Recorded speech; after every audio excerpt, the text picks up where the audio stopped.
Um dos argumentos que se faz contra isso que você está falando de dar o transporte público, de dar esse acesso à saúde e tal, é aquela famosa frase que não existe almoço de graça, né?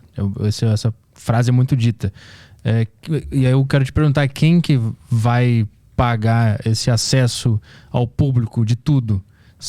É a burguesia? Se sim, a gente não depende deles para poder ter esse dinheiro que vai ser realocado? Bom, eu acho que num processo, né, de transição socialista, de poder popular, eles pagam, né, a partir do momento, inclusive hoje que a gente propõe uma reforma tributária, que hoje o que predomina é o quê? 70% do que é arrecadado pelo Estado é pago pelo ICMS, que é um imposto extremamente regressivo que penaliza os mais pobres, porque se eu compro esse microfone e o Lehman compra esse microfone, a gente está pagando a mesma quantidade de imposto. Né? Então, assim, ele é desigual, né? Não é que porque ele tem mais, ele vai pagar um pouco mais de imposto e eu vou ser isento. Né? O que predomina na arrecadação do Estado é isso. E tem absurdos a gente taxar muito pouco grandes fortunas. Né? Então, o imposto de renda começa, sei lá, a tabela com 7%, 9% e vai até 27,5%, que começa a partir de 20 mil. Então, proporcionalmente lá para cima, você impõe muito pouco. Né? E lucros de dividendos que são distribuídos, como eu disse, não são sequer taxados aqui no nosso país. Né? E a contribuição sobre lucro líquido das empresas também é muito baixa. Então, mudar essa dinâmica, né? Acabar com o imposto de circulação, né, de mercadorias e serviços, taxar fortunas, dividendos, né, e lucros, para poder ter mais condições, inclusive, de fazer os investimentos, assim, né, para o pobre não ser duplamente penalizado. Mas aí então, isso num processo de transição, assim, para a gente ter os recursos. Tá, na transição, porque eu ia te perguntar, então o comunismo necessita do lucro de alguém para se sustentar, mas no período de transição você está falando, é isso? Isso, eu tô pensando assim, tipo, hoje é o que a gente apresenta no nosso programa de governo, no nosso programa de lutas, né, enquanto reforma tributária. Porque aí a gente tem condições, inclusive, de ampliar os investimentos em educação, de saúde, de transporte. E a gente tem que pensar o seguinte, quem que vai estar pagando por isso? Isso faz parte de uma produção social, porque se todo mundo tiver empregado, alguns vão estar na agricultura produzindo alimento, outros vão estar na indústria, né, produzindo os equipamentos que a gente utiliza aqui, produzindo os meios de transporte, né?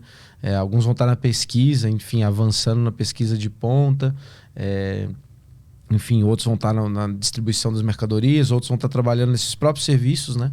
Na educação, na saúde, na produção de moradia. Então, assim, todo mundo vai estar empregado, só que essa riqueza ela vai ser social e servindo a todas e todos.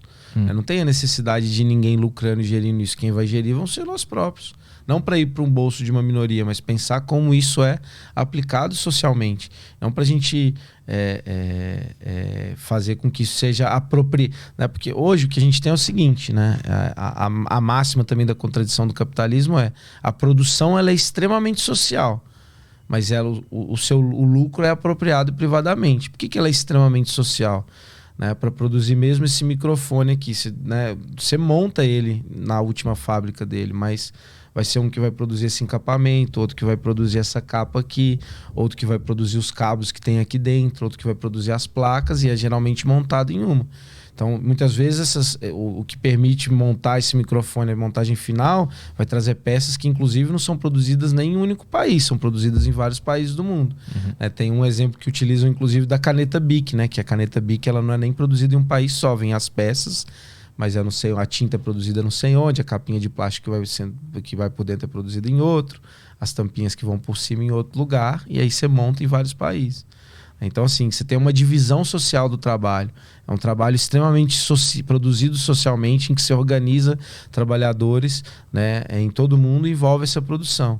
Só que quem se apropria do resultado dessa produção, na sua forma, né, de capital monetário, capital financeiro no final, privadamente, né, nas mãos dos proprietários ou... Mas não é o cara que teve a ideia, o cara que...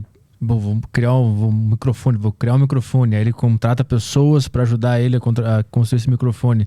Não vai para ele o lucro? Não. O cara que teve a iniciativa, a ideia e deu o pontapé inicial? Não é justo que seja assim? Não, mas quem que produziu o microfone que ganha muito com o microfone?